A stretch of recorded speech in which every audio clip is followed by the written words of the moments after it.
Olá, boa tarde. A gente vai iniciar aí mais uma videoaula com os slides comentados de Sociologia.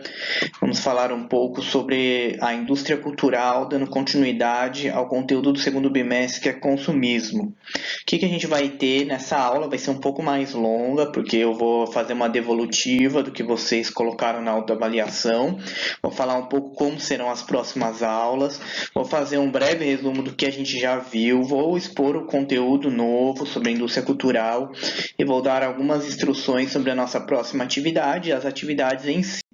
Tá? Bom, o que foi a devolutiva da autoavaliação em relação ao segundo ano? Tinham várias perguntas que eu desenvolvi no formulário para vocês responderem. E algumas perguntas eu achei que seria interessante compartilhar aqui com vocês o gráfico, né, a resposta delas. Em relação ao qual é o recurso tecnológico mais adequado para o seu aprendizado, né, a minha ideia de ter feito essa pergunta é saber o que vocês pensavam a respeito qual era a forma mais apropriada para você conseguir estudar, né? E a maioria dos alunos colocou que o Google Classroom é a forma principal, por isso que a gente vai continuar mantendo. Em segundo lugar, tem aí o Teams, que é a plataforma que a gente vai utilizar para dúvidas. Em terceiro, aulas gravadas no YouTube, que já estão sendo gravadas e disponibilizadas no Classroom. E aí, algumas pessoas falaram por e-mail e os outros em menor escala. Então, como que vai ser as próximas aulas? Principal forma de comunicação ainda é o Google Classroom. A gente já vai deixar as aulas, conforme já está sendo feito, disponibilizadas no YouTube. A gente vai utilizar o Microsoft Teams para tirar dúvida e ter um canal de comunicação mais pessoal. E você vai continuar utilizando o centro de mídias, acompanhando as aulas lá. E se quiser de forma complementar, acompanhar aí outras plataformas digitais para o vestibular. Vamos ver aí o que vocês deram de sugestão. A maioria das sugestões foram positivas. Peguei algumas aí que tivesse para a gente acrescentar algo a mais nas nossas videoaulas. A Maria Clara pediu aulas no Meet, que ela acha mais prática e dinâmica. A gente vai tentar fazer primeiro no Teams, né, para tirar dúvidas e também explicar o conteúdo, caso os alunos lá queiram.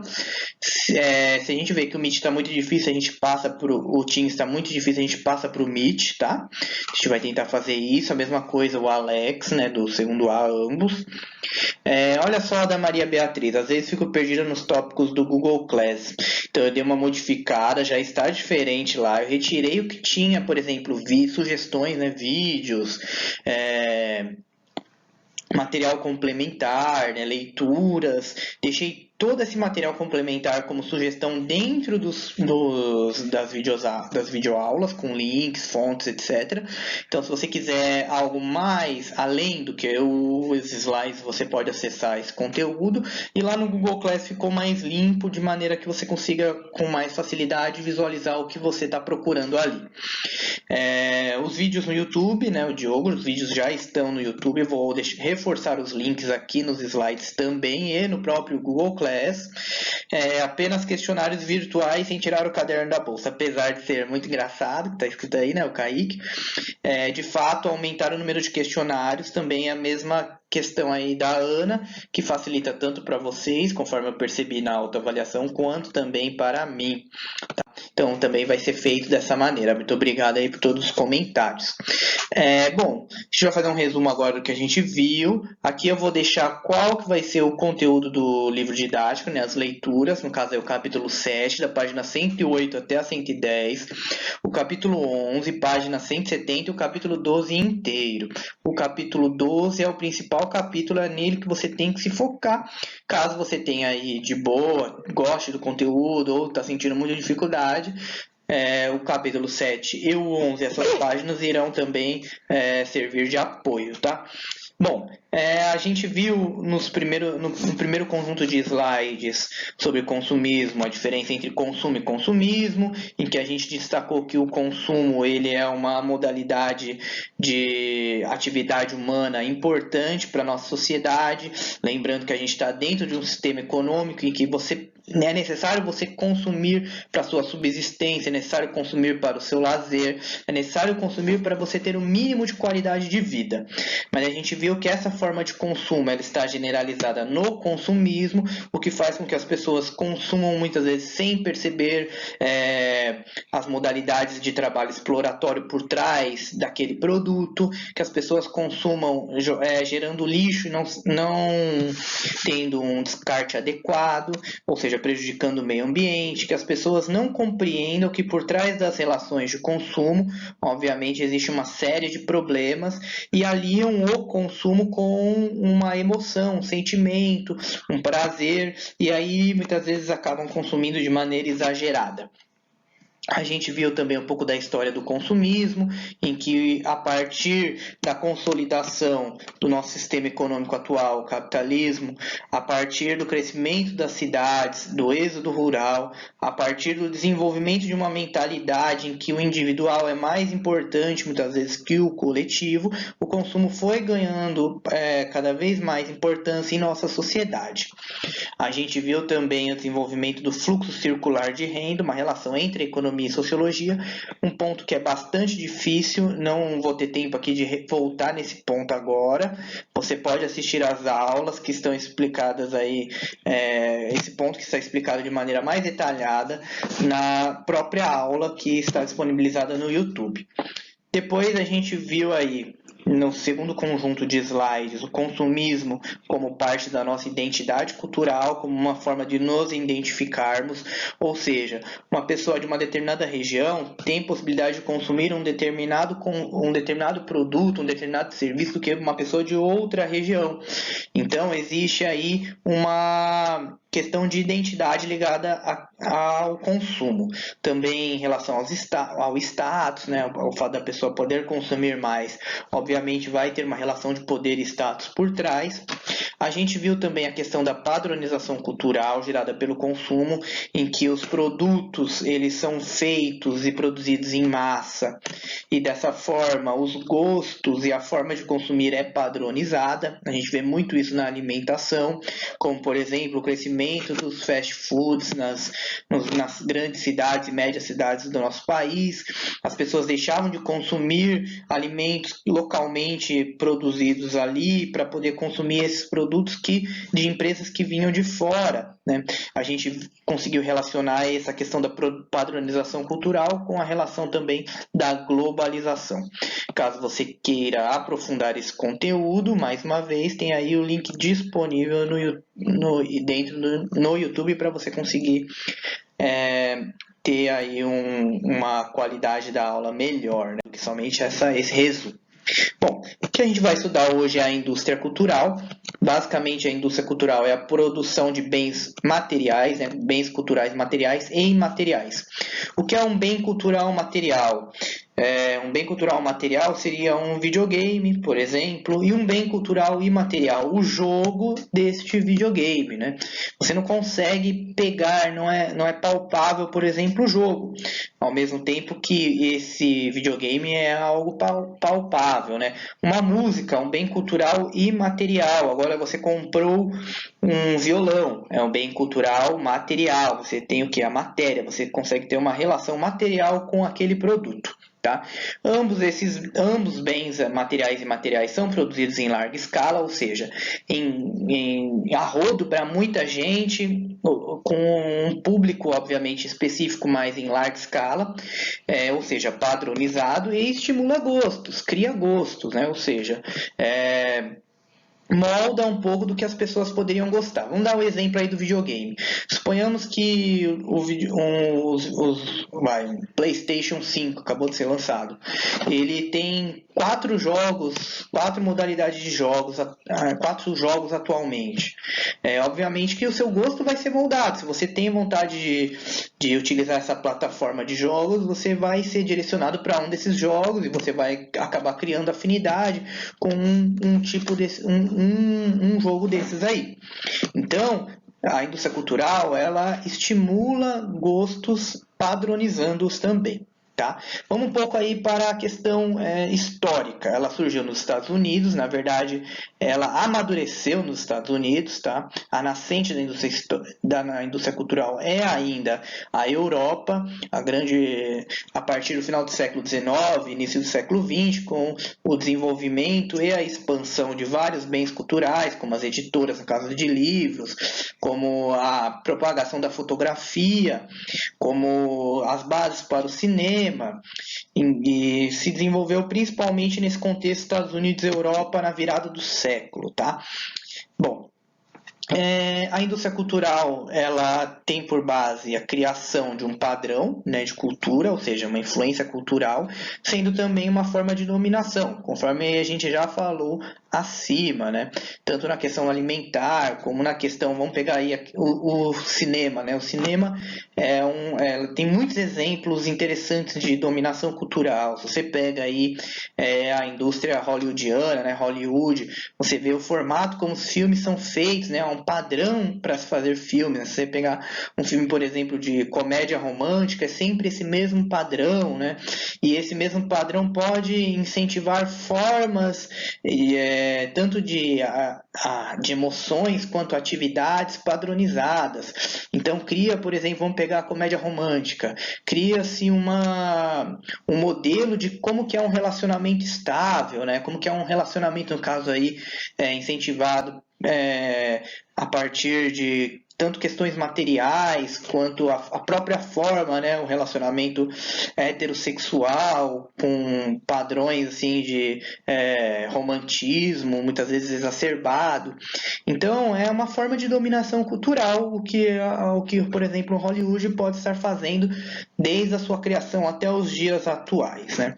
A gente vai ver um pouco sobre o American Way of Life, né, o estilo de vida americano, um estilo de vida americano que foi difundido pela indústria cultural para o mundo todo, e hoje praticamente existem diversos estilos de consumo, mas o estadunidense ainda reverbera de maneira muito forte. Então, por exemplo, se na sua casa tem uma máquina de lavar, uma geladeira, um micro-ondas, se na sua casa tem um computador, provavelmente você faz parte desse American Way of Life, um estilo de consumo que na casa você tem esses principais bens, além de trazer uma qualidade de vida, faz com que você consuma os seus produtos de maneira muitas vezes sem pensar.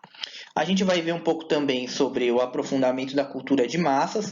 A cultura de massa é uma cultura feita em larga escala, ou seja, são produtos culturais feitos de monte, né, a rodo.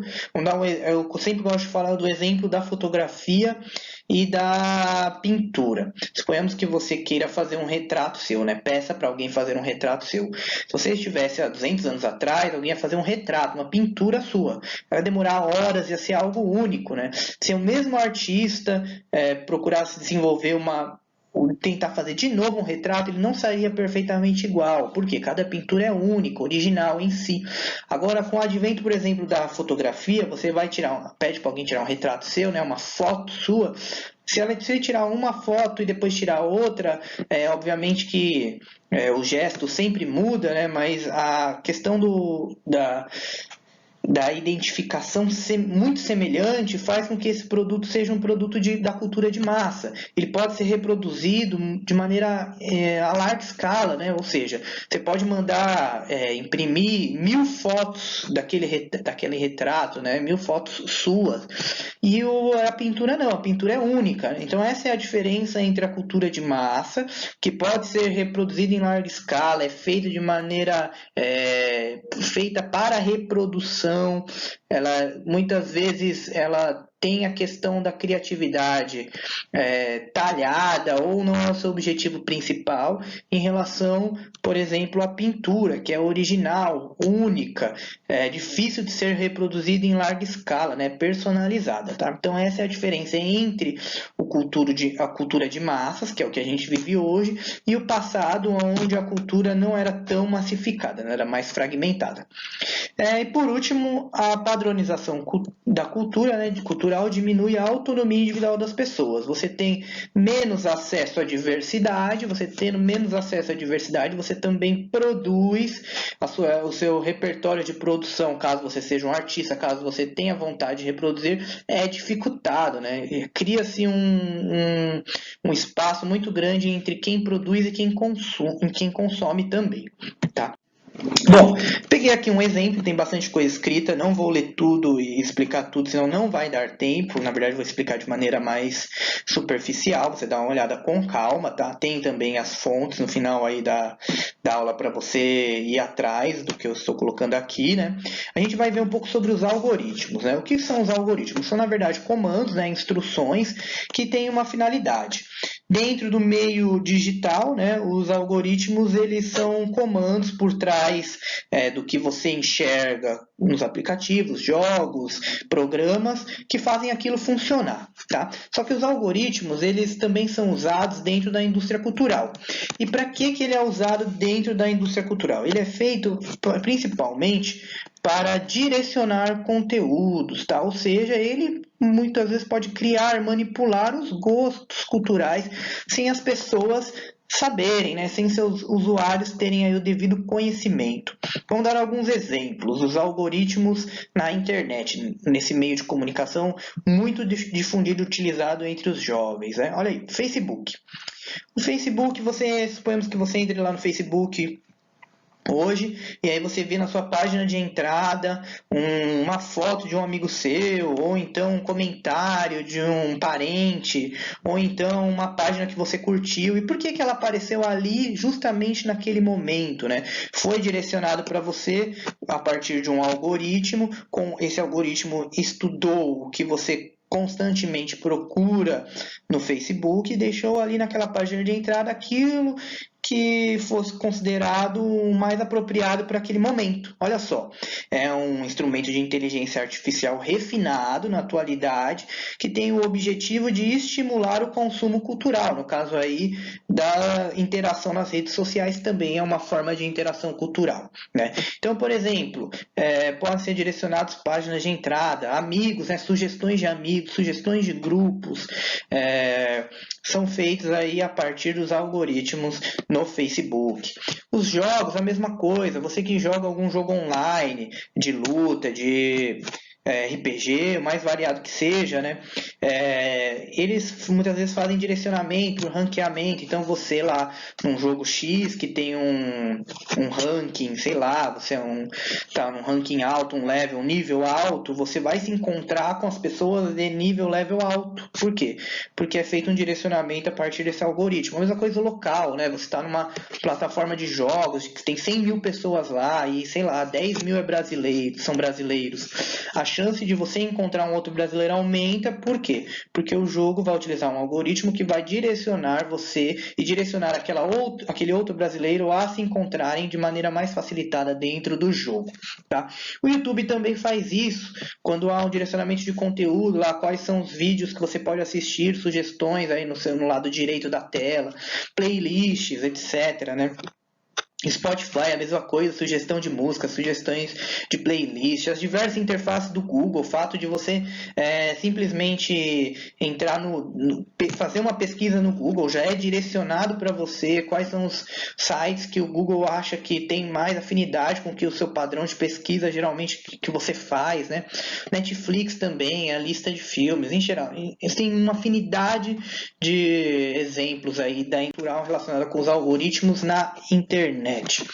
Bom, aqui eu peguei um vídeo, né, no YouTube mostrando aí o crescimento das empresas desde o ano 2000 até a atualidade. Antes da gente ver o vidinho rolando, né, quero que você atente quais os principais ramos das empresas, né, no que as empresas estão sediadas. Se a gente iniciar e ver a Coca-Cola, né, começa em 2000, é uma empresa do ramo alimentício. O McDonald's é outra do ramo alimentício e não tem mais nenhuma do ramo alimentício. Todas as outras são aí do ramo da indústria cultural ou da área do trabalho, né? Plataformas de trabalho em indústria cultural. Microsoft, IBM, Intel, Nokia, General Electric, Ford, né, a área automobilística também muito forte, AT&T, que é a área também de telecomunicações, Toyota, a área de automobilística, automotiva. Então, vamos dar uma olhada aí como que dá a evolução dessa como que é a evolução aí dessas empresas, né? No caso aí tá a valor de marca, né? Como que essa marca está valendo no mundo. Você repare aí que as empresas relacionadas aí ao lazer e à diversão estão é, na frente. Conforme vai chegando aí 2006, 2007, há uma popularização da internet, a expansão dos celulares nas sociedades aí que não são o centro do capitalismo, né? As sociedades mais periféricas, como Brasil, Índia, China, né? O crescimento da própria China. Olha aí o crescimento da Google, né? A Google ela tem uma alavancagem com a disseminação da internet, né? A partir de 2006, 2007 a internet começa a aumentar nos lares das pessoas, né? A se disseminar de maneira mais constante. Olha lá o crescimento da principal plataforma digital da atualidade. Olha a Apple também, né, o crescimento delas. Então, ao longo aí do nosso século XXI, você vai vendo que as indústrias culturais, no caso aí, principalmente a Apple e os principais ramos da indústria cultural, né, a Apple e a Google, olha só como eles se expandem de maneira vertiginosa. Aí um crescimento da Amazon também, né, ou seja, a área de softwares tem uma expansão muito forte, é a área central de produção aí de marca, de valor na sociedade capitalista atual, né? E aí acaba em 2018. Bom, vamos prosseguir. Vamos dar um exemplo aí da Google, né? A empresa, ela, além de desenvolver diversas plataformas de interação, né, educacional, para trabalho, comunicação, marketing, a gente vê aí no próprio, né, Google Classroom, que vocês agora têm bastante acesso. Além delas desenvolverem várias plataformas de interação, também tem várias empresas sob seu domínio, né? O próprio YouTube, né? Faz parte da Google, entre outros ramos aí na área de tecnologia, principalmente na área da internet e das redes sociais, né? Sua história está intimamente ligada com a expansão da internet do mundo, né? A expansão da internet do mundo é um evento recente, né? A internet ela é uma plataforma que ela vai pegando para ela, né, as outras indústrias culturais, as outras formas de disseminação, veículos de disseminação da indústria cultural. Então, por exemplo, as pessoas antes iam com mais frequência ao cinema, compravam mais, por exemplo, discos, CDs, né, vamos falar um pouco mais recente. Agora não, a internet absorveu isso. Você pode assistir um filme na internet, né? Antes também a televisão tinha um papel mais preponderante na indústria cultural e isso diminuiu. Por quê? Porque a internet ela absorve, ela é uma plataforma muito aberta, ela consegue absorver de maneira muito forte os outros veículos de comunicação da indústria cultural. Por isso que ela está ainda em franca expansão, né? O esquema de trabalho na empresa é considerado por muitos interessante, né? Ou seja, tem lá um sofazinho que você trabalha 2 horas, tô cansado, vou descansar um pouco lá no sofá. Tem videogame dentro da área lá de café da empresa. Tem muitos jovens que falam, pô, que gostaria de trabalhar lá na Google, né? Na verdade, a empresa é a Alphabet, né? A Google é um dos ramos dessa empresa, né? Mais amplo. Só que, no entanto, esse padrão de trabalho é um padrão de flexibilidade em que você está sempre conectado, você tem que estar sempre à disposição, ou seja, você pode trabalhar menos num dia, mas no outro vai lá e trabalha 40 horas, sei lá, vai passar a noite em claro trabalhando. Você tem aí seus direitos trabalhistas muitas vezes nesse mar de confusão, muitas vezes renegado, né? Deixado de lado. Você muitas vezes tem que estar à disposição da empresa 24 horas. Então, Então, é um esquema de trabalho bastante flexível, fragmentado, mas que em muitas situações pode ser mais ainda pesado, né? Pode gerar mais problemas para o trabalhador do que o esquema de trabalho na atualidade, né? Vamos lá para essa reflexão. Olha só que interessante. Apesar de apresentar uma oportunidade de conhecimento e comunicação, né? A internet e suas ferramentas de seletividade de informação podem estimular as famosas bolhas, ou seja, vamos pegar aí as redes sociais, né? Você lá, suponhamos que você compartilhou fake news, uma notícia falsa. Aí você, peraí, mas por que eu compartilhei? Isso não é fake news, todo mundo que eu conheço está compartilhando isso. É que na verdade você está dentro de uma bolha em que as pessoas pensam de maneira semelhante à sua e também agem de maneira semelhante a você, logo eles também compartilham notícias falsas. Então você acha que toda aquela realidade é verdadeira, mas na verdade você está dentro aí de uma situação forçada, né? Não é aquilo que está de fato acontecendo no mundo e a sua forma de interação na internet acaba decaindo. Então a internet meio que cria esse mito, né? Que ao mesmo tempo você tem acesso a tudo, a um mundo vasto de conhecimento, mas você acaba focalizando, direcionando o seu modelo de ação de maneira mais circunstanciada, de maneira mais fechada. Um exemplo mesmo é a própria atualidade, né? Suponhamos aí você que está tendo dificuldade para utilizar aí as ferramentas que estão sendo disponibilizadas de interação educacional, né, de educação para você, e aí o seu pai, a sua mãe fala, mas espera aí, você está o dia inteiro conectado na internet, tem acesso a tudo, você sabe mexer muito bem na internet, você não consegue, sei lá, fazer adequadamente, utilizar adequadamente o Microsoft Teams. Mas por que você não consegue? Obviamente porque você seleciona o que você vai utilizar dentro desse veículo de comunicação, dentro da internet. Então, a indústria cultural na internet e as redes sociais são exemplos disso, as formas de interação são exemplos disso, a forma como os jovens se relacionam são exemplos disso. Eles também acabam criando situações em que você fica isolado em pequenos grupos. É importante vocês entenderem isso, tá? Bom, continuando. Olha aí, a empresa aí que a Google, na verdade, que faz dona da Google, né, a Alphabet, né? Não sei se é assim que se fala. Bom, não é só essa empresa que lucra na indústria cultural, seja a partir da indústria cultural na internet. Olha aí o valor mais ou menos de ganho das empresas, né? Se você for levar em consideração, o valor é em trilhões, né? Se você for levar em consideração, olha lá, a soma das riquezas de tudo que é produzido no Brasil foi 3,8 trilhões de dólares em 2018. Ele não chega aí nem ao total do que? Das três principais empresas juntas. Ou seja, as três principais empresas da indústria cultural na internet e geral, né? No caso aí, por exemplo, a Amazon também está no ramo de livros, né? Se você for ver.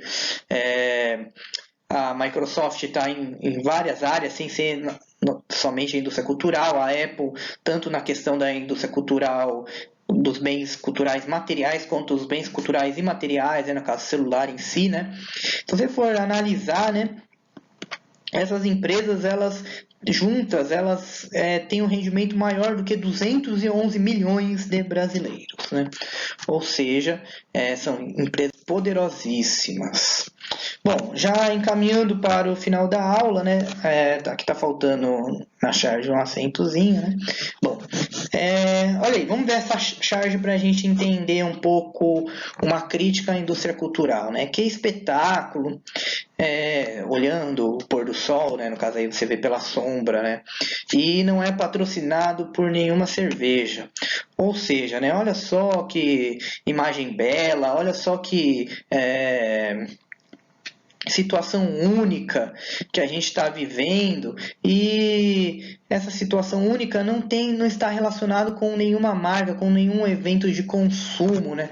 É uma crítica que na nossa sociedade, na atualidade, para a gente se divertir, para a gente ser feliz, todas as nossas emoções, para a gente conseguir compreender o mundo, a gente tem que ter aí o filtro do consumo, a gente tem que ter uma empresa intermediando a nossa relação com o mundo, né? Essa é a crítica dessa charge. A questão central do nosso bimestre, as empresas são tão importantes aí para nossa felicidade, para a nossa qualidade de vida. Fica aí para você refletir. Olha os desdobramentos aí dessa questão. Será possível pensar alternativas em que a nossa felicidade e qualidade de vida elas não têm uma relação forte com as empresas, ou que a gente pode utilizar as empresas em determinada parte da nossa vida, e em outra parte a gente pode deixar de lado essas empresas, né, essas áreas para a nossa felicidade. O segundo desdobramento, mas será que o problema de fato são as empresas, né? Lembrando aí que as empresas, elas o seu corpo, o seu recurso humano, né? Elas são as pessoas por trás dela, né? São os empresários que chefiam, comandam, são os CEOs, né? Então, será que o problema de fato é uma estrutura em si, né? Fica a sua reflexão. Bom, vamos ver aí de maneira mais resumida as outras áreas da indústria cultural, bastante lucrativas, né? Que elas representam o capital financeiro e imaterial da nossa sociedade, ou seja, representa uma fonte de dinheiro, uma fonte de lucro, uma fonte de ganhos que é imaterial, né? Não é tangível, a gente não consegue pegar, a gente já conversou palpável, a gente já conversou um pouco disso, né? É o setor mais moderno da nossa economia, né? Um setor aí que mais tem relação com os jovens, que mais dá dinheiro, que mais tem poder, tirando aí a indústria petrolífera e a automotiva, a indústria cultural é a indústria que mais tem ganhos no mundo, tá?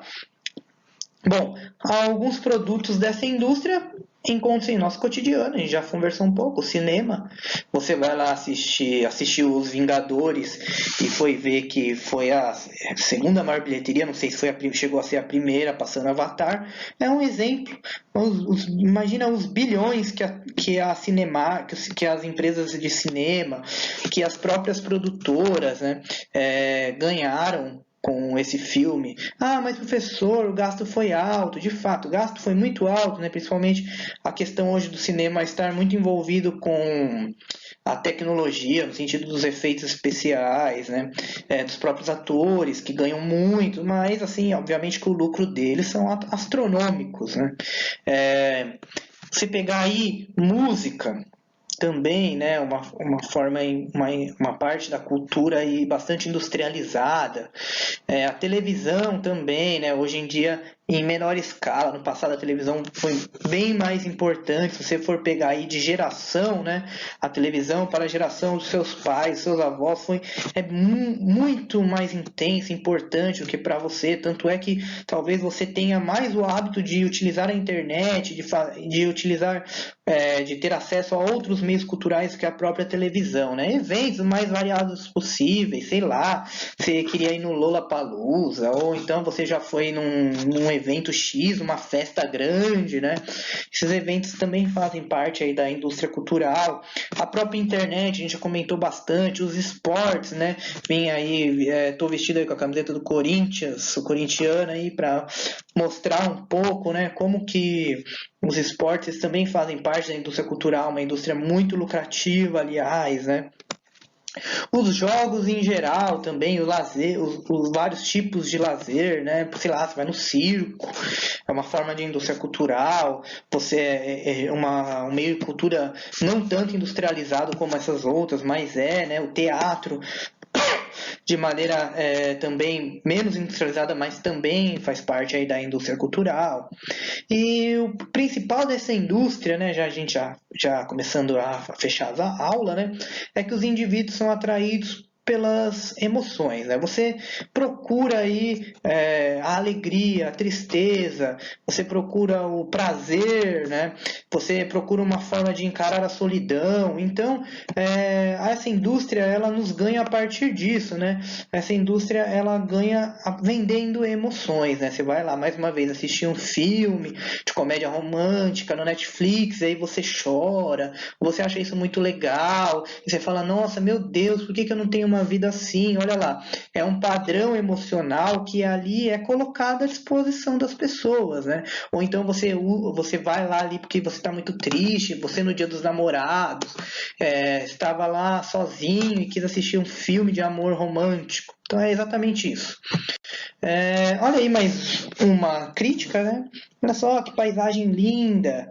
Ei, Carlos, venha ver que bonito. Puxa vida, bonito mesmo, né? Ou seja, as pessoas muitas vezes valorizam mais uma imagem, uma fotografia retratando um determinado ambiente de beleza natural, né? Do que a própria natureza em si, mostrando aí como os objetos, como até mesmo as paisagens podem se transformar em objetos da indústria cultural. Bom, vamos aí para a nossa atividade. A atividade tem um prazo longo, por quê? A primeira semana vai ser a semana para você tirar dúvidas, né? Que a gente vai utilizar no Microsoft Teams. Aqui o horário não é uma, tá? É meio-dia, tá? Tá errado. Depois você arruma aí, tá? A primeira semana você vai tirar dúvidas se você tiver, obviamente, né? Não é obrigatório. Ou se você quiser que eu explique um pouco melhor algum slide que você não entendeu, tá? Nesse horário das 11 ao meio-dia, eu vou ainda disponibilizar o link e de maneira exata o horário e o dia, mas a princípio eu estou querendo fazer todas as quinta-feiras, tá? E você vai responder um formuláriozinho que eu preparei, que possui perguntas dos slides já abordados, tá? Consumismo 1, 2 e 3, você vai poder assistir enquanto aí preenche o formulário se você sentir dificuldade, tá bom? Basicamente isso, nosso conteúdo, tá? Da aula. Espero que vocês tenham compreendido, espero que eu tenha tirado aí dúvida de algum ponto, uma questão aí que você tenha dificuldade em relação a esse tema. Você pode entrar em contato comigo se você tiver alguma dificuldade, estou aberto aí também para melhorar a aula. Você pensou numa coisa legal que poderia ser incrementada, tá bom? Fiquem em casa, ainda não saiam de casa, tentem evitar sair na rua o máximo possível, por favor, ou sair o mínimo possível, né? Óbvio.